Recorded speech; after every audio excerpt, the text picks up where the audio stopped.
Nem toda carreira de jogador de futebol se encerra com glamour, né? Muitos aí acabam chegando mais perto da aposentadoria e meio que não querem pendurar as chuteiras, começam a rodar de clube em clube, vão de um lado pro outro e acabam tendo fins de carreiras meio bizarros, né? Hoje a gente vai falar de 5 jogadores que tiveram um fim de carreira assim, incluindo um que jogou com Xavi, Iniesta e Messi e foi parar na liga do Djibouti. O primeiro nome da lista é o Rivaldo. Eu acho que pouca gente imaginaria que um jogador do calibre dele, né, campeão de Copa do Mundo sendo protagonista, vencedor de bola de ouro, iria ter um fim de carreira tão estranho. O começo da carreira dele é até bastante normal, né? Ele começa no Santa Cruz, vai pro Mojimirim, depois Corinthians, Palmeiras, se destaca, vai pra Espanha no Deportivo La Coruña, se destaca mais ainda e aí vai pro Barcelona. Ganha 2 campeonatos espanhóis, ganha a bola de ouro de 99, superando lendas aí como Beckham e Shevchenko. E em 2002 ele sai do Barcelona pra ir pro Milan e é aí que a carreira dele começa a dar uma desandada. O que é estranho porque em 2002 ele tinha sido campeão e protagonista da Copa do Mundo, mas no Milan não conseguia repetir as atuações, tanto é que quando o Milan ganha a Champions em 2003, ele passa praticamente todo o mata-mata no banco e inclusive na final ele nem joga, nem entra. Então apenas um ano e meio depois ele sai do Milan já com 31 anos e vai para o Cruzeiro. Aí pode ser aquele caminho que os caras fazem, né, de voltar pro Brasil no final da carreira para se aposentar e tal. Só que as coisas começam a ficar bizarras, mano. Ele chega no Cruzeiro a pedido do técnico Vanderlei Luxemburgo. Só que o Pô fechou, que tinha ido muito bem no Cruzeiro em 2003. Em 2004 não tava a mesma coisa, teve uns resultados ruins e 2 meses depois que o Rivaldo chega no clube, o Luxemburgo sai. E o Rivaldo faz o quê? Arruma as malas e vaza também. Depois dessa passagem relâmpago pelo Cruzeiro, ele volta pra Europa pra jogar no Olympiacos da Grécia. E ele até apresenta um bom futebol lá, mas chega nessa parte aqui que eu vou ter que dar uma acelerada na carreira dele, senão eu ficaria o dia inteiro só falando do Rivaldo, tá? Isso porque ele virou um nômade, né? Então depois de ter uma fase goleadora boa no Olympiacos, ele acaba trocando o clube pelo AEK Atenas também da Grécia, que é um grande rival. E depois em 2008 ele resolve jogar no Bunyodkor Tashkent, time do Uzbequistão que tinha sido criado 3 anos antes, em 2005. Aí a carreira dele já começou a virar aquela bola de neve, né? E ele sai do Uzbequistão direto para o Mojimirim, onde ele acumula também a função de presidente, mas ele nem joga direito porque o Mojimirim empresta ele pro São Paulo. Quer dizer, ele mesmo se empresta, né? Se ele era o presidente da parada, ele que mandava, né? Ele fica só um ano no São Paulo, acaba voltando pro Mojimirim, de onde ele tecnicamente nunca tinha saído, porque ele era o presidente do Mojimirim mesmo quando era jogador do São Paulo. E aí é que ele resolve jogar no Babuscorp Esporte Clube de Palanca, de Angola. E ele chega lá em Angola dizendo o seguinte: é mais do que só futebol, é fazer história. Como vocês devem ter imaginado, a passagem dele por Angola não foi muito duradoura e ele acaba voltando pro Brasil pra jogar no São Caetano, onde a passagem dele também não é boa. O time é rebaixado tanto no Campeonato Paulista quanto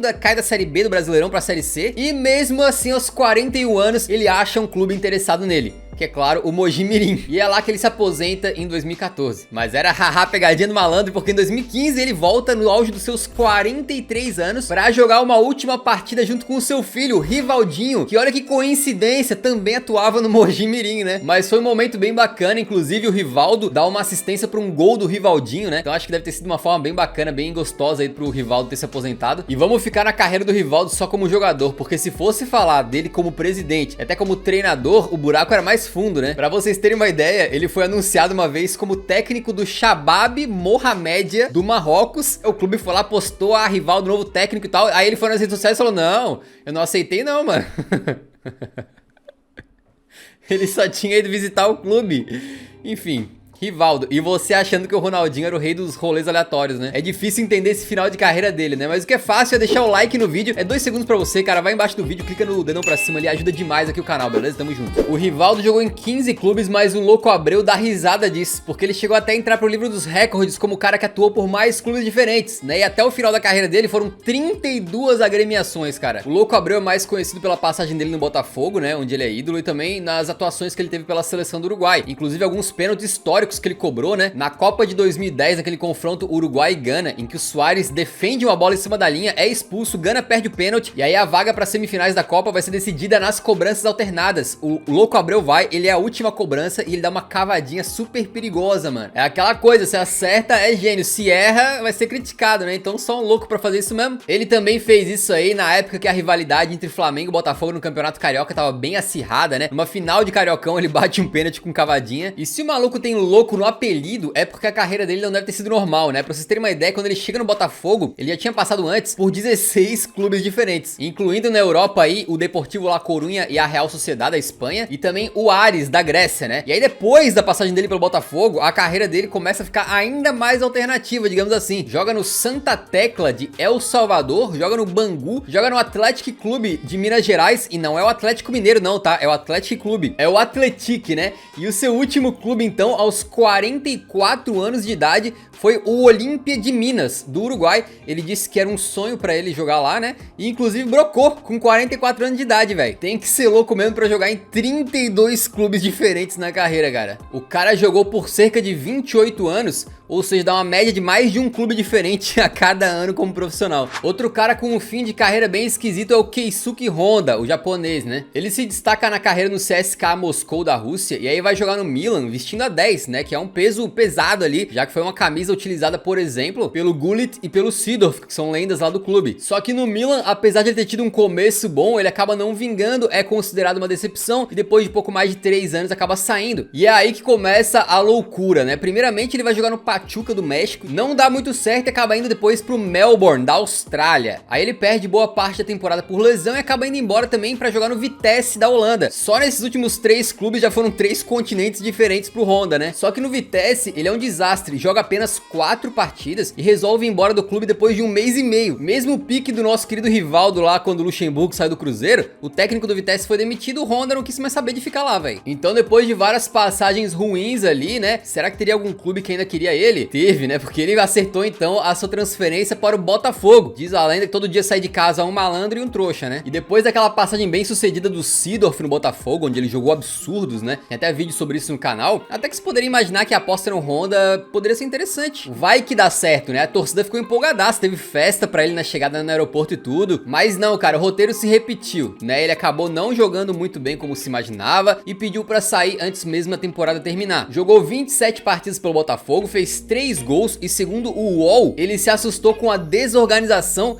e o caos político lá do clube alvinegro, né? Amigo, só não se assusta mais com esse tipo de coisa no Brasil quem é brasileiro mesmo, velho. Mas calma que a carreira dele continua aleatória. Ele assina então com o Portimonense de Portugal, chega a posar pra foto e tudo, mas depois descobre que ele não poderia ser inscrito no campeonato português. E aí 5 dias depois de ser apresentado, ele resolve rescindir o contrato e ir embora. Pô, irmão, não tinha informação antes de assinar o contrato, né? De se o cara poderia jogar ou não? Seu próximo clube então é o Nefti Baku, do Azerbaijão. Mas depois de alguns meses e apenas 7 jogos por esse clube, ele resolve sair de novo, né? Tô começando a enxergar um padrão aqui. E aí o último clube então do Honda foi o Sūduva, da Lituânia, onde ele dividiu seu tempo entre ser jogador desse clube aí e ser o técnico da seleção do Camboja. Sim, é isso mesmo. O cara que já tem dificuldade pra terminar uma temporada completa num clube, acaba acumulando as funções de jogador de um time no Azerbaijão com o técnico da seleção do Camboja. Não à toa, não deu muito certo nesse clube aí, já encerrou o contrato, né? E atualmente o Honda está livre no mercado pra, quem sabe, um próximo clube sortudo poder assinar com ele. Outro cara com uma carreira bem diferente é o Mauro Zarate. Já começa estranha, porque quando era muito jovem, ele se destacou pelo Vélez, lá na Liga da Argentina, sendo inclusive artilheiro do campeonato argentino e tal. Parecia que o céu era o limite pro Zarate Kid. Aí chegaram a comparar ele com o Maradona pelo porte físico, assim, né? Então parecia ser uma grande promessa. E aí ele foi pra onde? Pra um Real Madrid? Pra um Barcelona? Não. Ele foi pro Al Sadd do Catar. Então, pra não dar nenhum problema com os sheiks lá do Catar, né? Vamos dizer que essa transferência foi só um pouquinho estranha, tá? Aí ele já é emprestado pro Birmingham da Inglaterra, numa tentativa do clube inglês de permanecer na Premier League naquela época, beleza? Tanto é que eles achavam que estavam fazendo uma grande contratação. O técnico chegou a dizer o seguinte: eu não quero compará-lo aos grandes jogadores argentinos, mas ele é desse tipo. Só que não rolou, o Birmingham foi rebaixado e o Zarate então voltou pro time dele lá no Catar. Alguns dias depois, no ano de 2008, ele é emprestado pra Lazio então, e chega lá com a maior pompa, né? O presidente do clube chegou a dizer: melhor do que o Messi. Então tá, né? Não passou nem perto de chegar na unha do pé do Messi, né? Obviamente. Mas teve uma boa primeira temporada por lá, então a Lazio contratou ele em definitivo, comprou ele, né? Só que nos próximos anos ele acaba caindo bastante de produção na Lazio. Aí chega a jogar na Inter de Milão, também também não vai muito bem, volta pro Vélez na Argentina e consegue recuperar o seu futebol. Mais uma vez ele é artilheiro, né? Volta a chamar a atenção de outros clubes e acaba sendo contratado então pelo West Ham pra jogar lá na Inglaterra. Quem sabe não seria aí a retomada do futebol do Zárate, né? Acontece que enquanto o Messi metia gol a rodo, né, com todo mundo, o Zárate, digamos que não deu muito certo no West Ham e acaba passando então depois por QPR também na Inglaterra, a Fiorentina da Itália, o Watford da Inglaterra de novo e o Al Nassr de Dubai. Olha, pra quem foi comparado com o Maradona e alguém disse que ele seria melhor que o Messi, ficou meio aquém, né? Então ele volta pra Argentina mais uma vez pro Vélez, onde ele sempre jogava bem, e depois acaba indo jogar no Boca Juniors, né? Só que no Boca ele vira aquele atacante de poucos gols, manja? Um período meio morno da carreira dele, e aí do nada, aos 34 anos, ele é simplesmente apresentado no América Mineiro. Uma escolha sem dúvidas inusitada por um cara que já foi uma promessa mundial aí, acabou rodando por vários clubes e tal. Tanto é que a passagem dele pelo América não dura muito tempo, né? Parece que o América queria renovar o contrato, ele não quis. E aí tu pensa, vai voltar pra Argentina de novo? Não, maluco. O bicho foi anunciado então pelo grandioso Juventude. E lá, mano, ele seguiu assim a cartilha perfeita dos jogadores dessa lista, beleza? Porque depois de apenas um mês no Juventude e 3 jogos, ele anuncia a sua saída do clube. Ele alegou problemas familiares, né? Então quem sou eu pra julgar o que aconteceu ou deixou de acontecer. Mas no momento da gravação desse vídeo, ele continua sem clube, né? Mas tá com toda a cara de que o fim de carreira dele vai ser similar ao caminho que o Honda fez, assim, né? O próximo nome da lista é o Alex Song, uma promessa do Bastia, da França, que acaba se transferindo pro Arsenal em 2006 e virando um jogador muito importante da equipe, fazia o meio campo ali junto com o Fábregas, né? O Song mais como marcador e o Fábregas como cérebro criativo da equipe. Essa parceria durou até o Fábregas sair pro Barcelona em 2011, e aí sem o Fábregas, o Alex Song acabou se reinventando e deu muito certo. O cara que era só marcador no meio campo, ou principalmente marcador, virou um grande armador de jogadas, né? Tanto é que na temporada 2011-12, ele se torna uma peça fundamental do Arsenal e dá 14 assistências. O Song era como música pros ouvidos dos torcedores do Arsenal.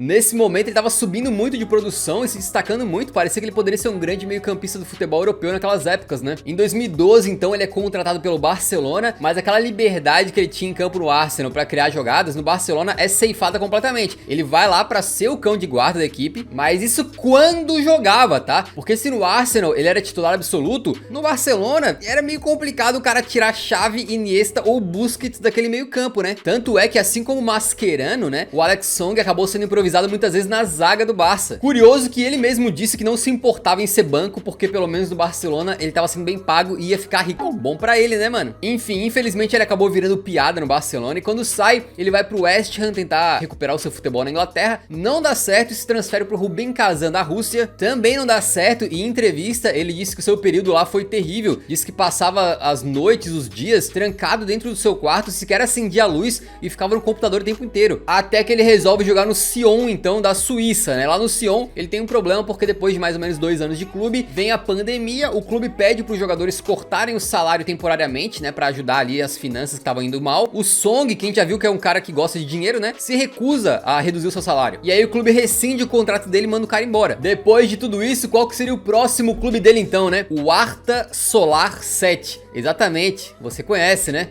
Da Liga de Djibouti. Aí você me pergunta, ele tá bem lá, jogando lá na Liga de Djibouti? E eu vou ficar te devendo isso aí, porque olha, vou te falar que não é muito fácil, tá? Encontrar informações sobre essa liga. Mas é o seguinte, pelo que a gente pôde ver, ele é o capitão da equipe e o Arta Solar 7 recentemente foi campeão da Liga Nacional lá, então acho que ele tá bem.